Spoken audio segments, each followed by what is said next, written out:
Today we will talk about normal labor. We all know what is a labor. That means the pain that arises before delivery in a pregnant woman is known as labor. But the book has a definite definition. So what is the definition? Let's learn it. The definition is there will be some series of events. There will be some series of events that takes place in the genital organ in an effort to expel the viable product, that means the fetus and placenta, viable product of conception out of the womb through the vagina through the vagina into the outer world is called labor. It's a very easy definition. Everybody after reading it can actually know the inner significance of the definition. So we have learned about the definition. Now we have to know what are the components of a normal labor. There are differences between normal labor and abnormal labor. So what is the components of normal labor? If we learn it, we can easily know the component of abnormal labor. So what's the component number one? The labor pain will be spontaneous, and it will be at term. That means a spontaneous pain will become at term. That means after 37 weeks of pregnancy. Number two is that there will be vertex presentation. What vertex presentation? What is vertex presentation? Vertex presentation means the head of the baby will be downward and other parts will be upward. This is called vertex presentation. It is an important component of a normal labor because it is easy to delivery of a baby if there is vertex presentation. So number two will be vertex presentation. If the head of the baby is above and the limb remains below, it is called breech presentation. It is not a component of normal labor. So the vertex presentation is the component of a normal labor. Number three will be labor pain with undue prolongation. When it is called prolonged labor, when first and second stage of labor, we will discuss it in the next segment. Then you will be sure about what are the stages of labor. But before that, remember it shortly that if the first and second stage of labor is more than 18 hours, it is called prolonged labor. So number three will be the labor with undue prolongation. And the fourth component is the labor will be with minimal aid or aids. What is the minimal aids? For example, there may be necessary of episiotomy. We all know that what is episiotomy. Cutting the vulva in both sides for easy delivery of the baby is called episiotomy. It is a minimal aids. It do not hamper the health of the mother or do not have any complications like cesarean section. So episiotomy is also can be added as the component of a normal labor. And the fifth number is the labor without having complications that will affect the health of mother and fetus or the baby, not fetus, now baby. Okay, these are the components of normal labor. I am repeating it: spontaneous labor pain, and it will become at term. There will be vertex presentation, and the labor will be with undue prolongation, and there may be some minimal aids like episiotomy, and without having complication that will affect the health of the mother and baby. These are the components of normal labor. Now comes to the stages of labor. It is very important to learn the stages of a normal labor. There are 4 stages of labor. The first one is called first stage. The first stage starts with true labor pain. And ends with full dilatation of the cervix. Full dilatation of the cervix. So the first stage starts from true labor pain and ends with full dilatation of the cervix. Now you have to know what is a true labor pain. Why we have used here true? Because there may be a false labor pain besides. What is the true labor pain? There are some characteristics of true labor pain. The true labor pain starts from the medial aspects of the mother's thigh. True labor pain starts from the medial aspect of mother's thigh and it radiates to the thigh. It radiates to the thigh or along the thigh. Okay, it starts from the medial aspect of the thigh and it radiates towards the thigh, and this is colicky in nature. We all know what is colicky pain: severe, intermittent, colicky like pain.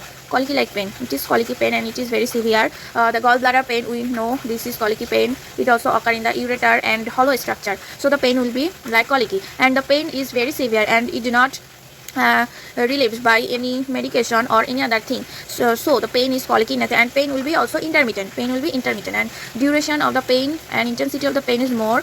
Then there will be some associated factors along with this pain. The associated factors are progressive effacement and dilatation of the cervix. Effacement means taking up. We know this is uterus, this is cervix, and this is vagina.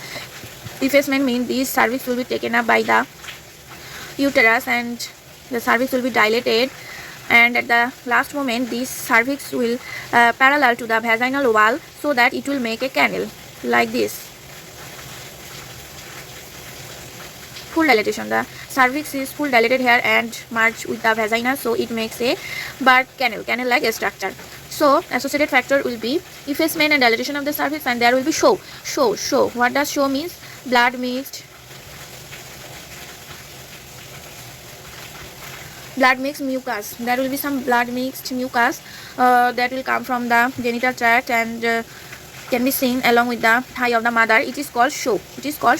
And there will be also formation of bag of water. So this is true labor pain. I have told you that there is also maybe a false labor pain. How can you differentiate between true labor pain and false labor pain? The false labor pain will start from the lower abdomen and groin, and the pain is localized. It does not radiate to the other side, and it is dull aching. The true labor pain is colicky in nature and very severe and intermediate in duration, but the false labor pain is localized and it does not radiate. Okay, it does not radiate and it is less severe and dull aching, and by taking analgesic sedative it can be relieved.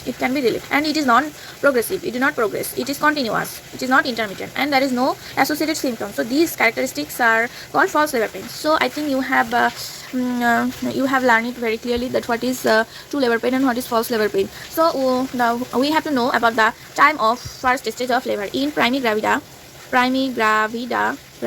the first stage of labor is about 12 hours or more than 12 hours.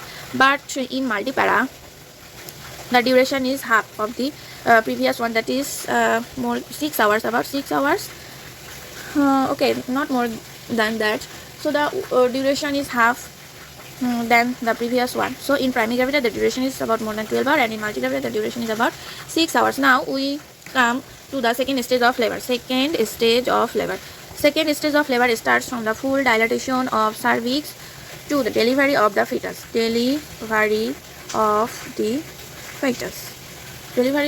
So this is second stage of labor. It is very easy to understand, and the duration is in primigravida. The duration is about more than 2 hours in primigravida, and in multipara the duration is about 30 minutes according to WHO. So this is the second stage of labor. Now comes to the third stage. This is a very crucial stage and very important stage. If we do not handle or manage this stage carefully, there may be some complication which is life-threatening for the mother and also the baby. Third stage of labor starts with delivery of the baby or fetus to the expulsion of the placenta. It takes about 15 minutes both in primigravida or multipara. And this is the crucial stage. Delivery of the fetus and expulsion from the delivery of the fetus to the expulsion of the placenta. Expulsion of the placenta is very important. If placenta is not expelled out, if it is remain in the uterus, there may be postpartum hemorrhage. That means a very severe bleeding, postpartum hemorrhage, and the mother can go to shock. Okay, so this is a very crucial stage. Now comes to the fourth stage of labor. It is nothing but just observation for at least 1 hour after the expulsion of the baby. Okay, this is the fourth stage of labor.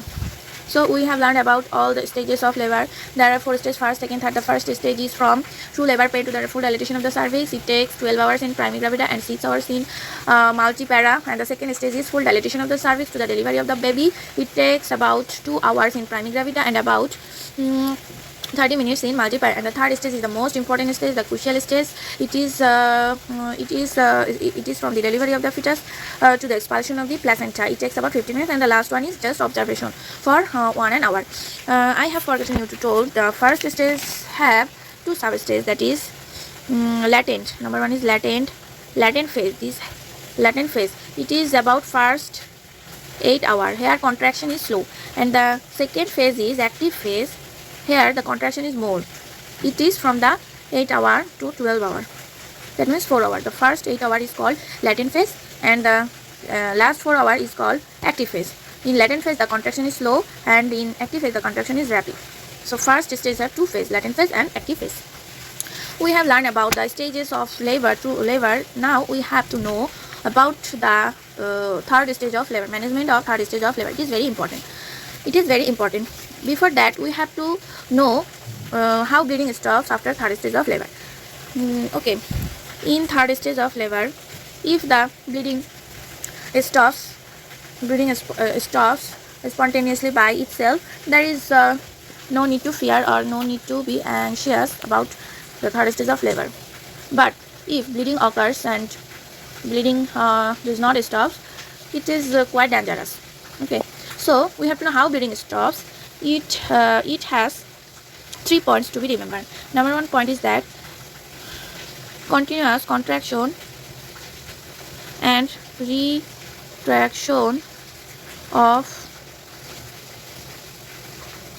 myometrium. The uterus has 3 layers: endometrium, myometrium, and perimetrium. The myometrium acts as living ligature. It has 3 layers.